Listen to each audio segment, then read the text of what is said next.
and welcome to my cooking show, where I make yummy food from different cultures and educate you on culture and religion while doing so. Today we'll be talking about Islam. Today's recipes are lentil soup and chickpea dip. Now to start off, Islam was founded by a group of nomads called the Bedouins. Although the Bedouins originally started the religion, Muhammad was the one that really built it up. Muhammad and his followers were forced out of Mecca and into Medina. This journey called the Hijra started off Islam as a religion. Islam was further spread by trade, and Islam starts to conquer as far as Spain. So now that we've got the introduction, we're going to start cooking. So we start off by heating up some vegetable broth and sauteing some garlic, carrots, and onion. So we'll add this all in here.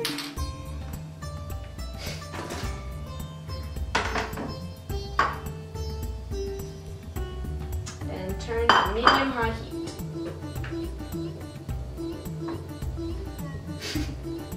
So while that's heating up, we'll go over some basic facts. Islam is split into two groups of people, the Sunnis and the Shiites. The Sunnis are the more chill section and the Shiites are very strict. Caliph is the term that describes the leaders of Islam after the death of the first prophet, Muhammad. The Quran is the holy book of Islam.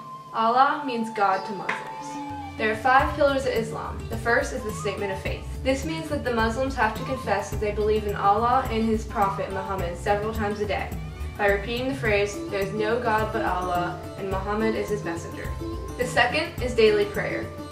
This occurs 5 times a day and must be done facing Mecca, where the Kaaba shrine is located. The third is almsgiving, which means charity.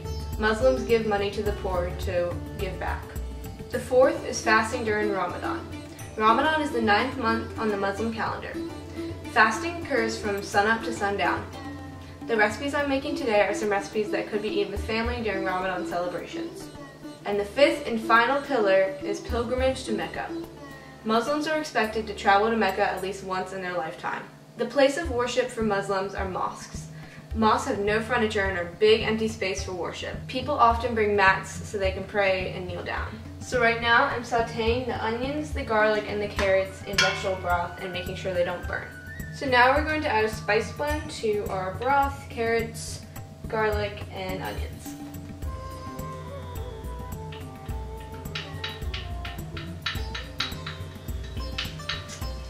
And we let this heat up for 1 to 2 minutes before adding other ingredients.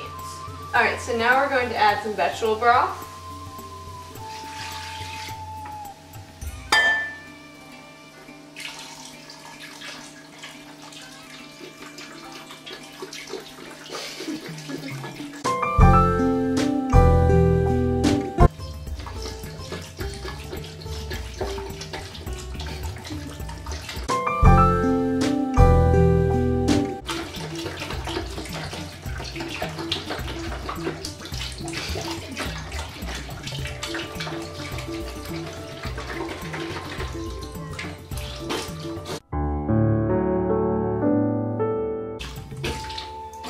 There we go.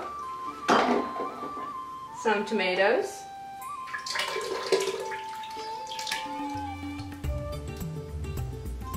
And some lentils.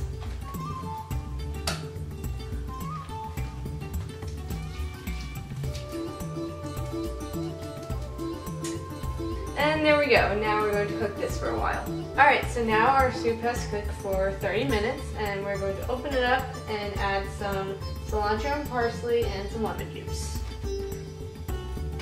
I'm scared. Okay.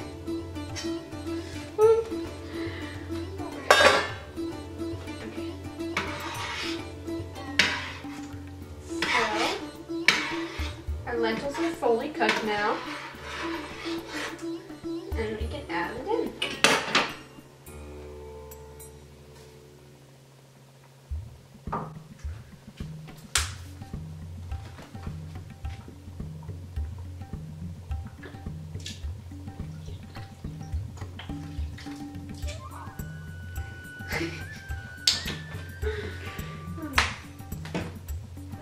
Alright.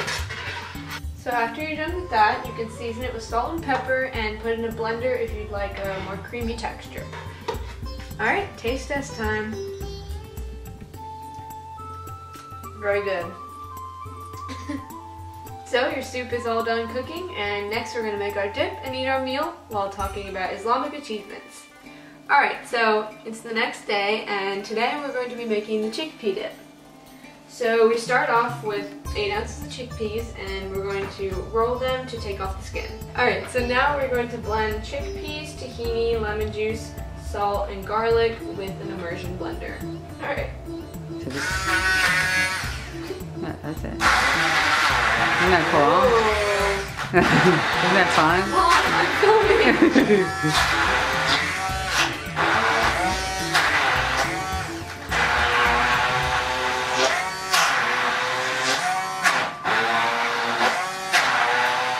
Is it working?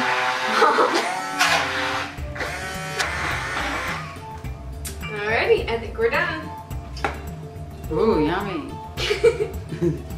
Alright, so now we're going to get our soup back out and use the immersion blender to blend it so it's kind of creamy and a nice texture.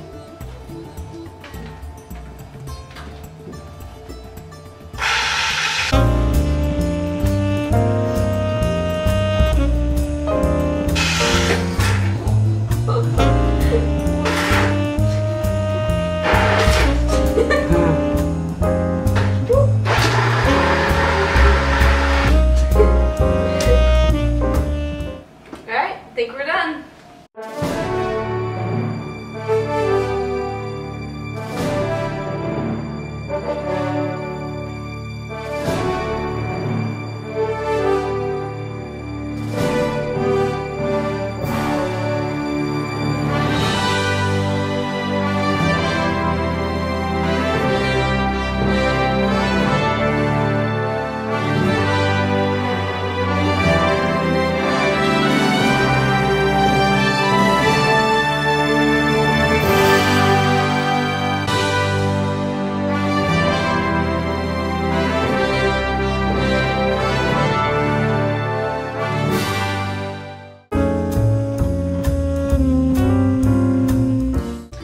Poetry written using calligraphy is often found on many works, including pottery and the walls of houses. The use of geometric shapes, patterns, and floral designs is common in Islamic art. These patterns are called arabesques. They are carved into wood, metal, and pottery and used in wall decoration. The Muslims often use their art to make their place of worship lively and bright. Some of these brilliant mosques are the Nasir al-Mulk Mosque in Iran, the Kaaba Shrine in Saudi Arabia, and the Dome of the Rock in Jerusalem. Mosques never had furniture or pictures and were used for religious services. So the parts of the mosque are the minaret, the mihrab, and the minbar. The minaret is the tower where prayer is called out. The mihrab indicates where Mecca is, and the minbar is a platform where the holy man leads prayer. So the Nasir al-Mulk is an extremely colorful mosque filled with patterns and bright beaming art. It is often called the Pink Mosque because of the pinkish tint of the glass inside. The Kaaba is a shrine located in the Great Mosque in Mecca. Muslims face this shrine during daily prayer. It is a big cube-shaped structure made of gray stone and marble. The word Kaaba literally means cube in Arabic. The last mosque I'm going to talk about is the Dome of the Rock. It is located on the highest point of Jerusalem and can be easily recognized by its glorious golden dome. And yes, there is a giant rock in the center of the mosque, hence the name Dome of the Rock. The walls and the ceiling are covered in mosaics, once again reflecting the use of patterns in Islamic art. So Charlotte, what about the achievements of learning and literature? Literature was greatly valued by the Muslims. Islamic libraries were created because early Muslims showed commitment to literacy. Libraries serve spiritual needs, while Bayat al-Hikmah, or research institutes, were more scientific and technological. For example, the Dar al-Hikmah was the state library and attracted people from all around the world, and who were committed to learning. Other examples include the Majma' Ilmi, which was a scientific center, the Kizanat Kutab, which was a bookstore, and the House of Wisdom. Along with libraries were universities. One of these universities was the Al-Azhar. It is located in Cairo, Egypt, and was the center for Islamic teaching. The most important piece of literature in the Islamic world is, of course, the Quran, the Holy Book, but Arabian Nights and Rubaiyat were also very important. Also, many of the words that we use today came from the Islamic world. There are words for science, military, food, animals, etc. Some examples are algebra, chemistry, and zero for science, admiral, sash, cotton, and average for military and trade, lime, sherbet, sugar, and lemon for food, camel, gazelle, and giraffe for animals, and mattress, sofa, crimson, cork, and many more. What about science, math, and medicine? The Muslims believed in Ptolemy's theory and made planetary models like his.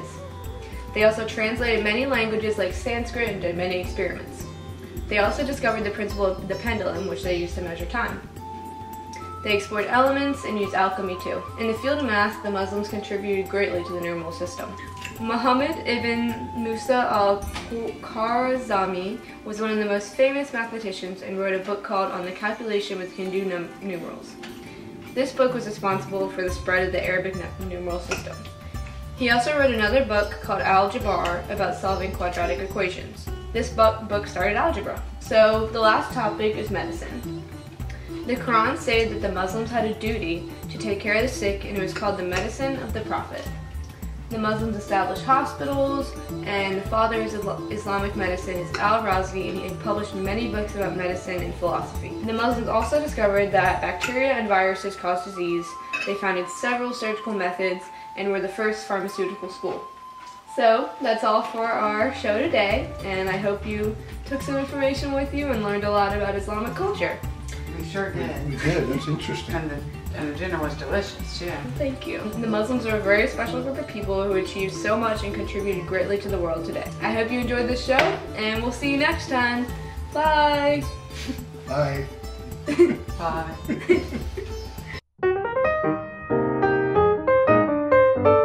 So Islam is split into two groups of people, the Sunnis and the Shiites. Shiites. Should I taste it for the camera? Yeah.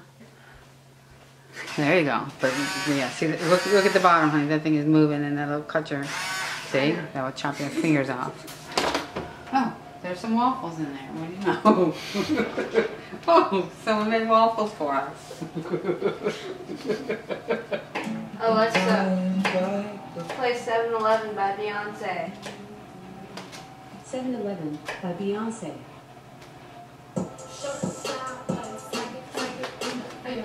I feel like doing this.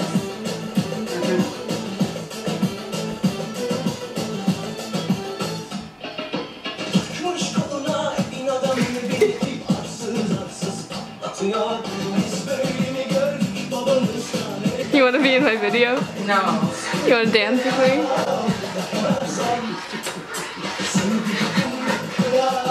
So now talk.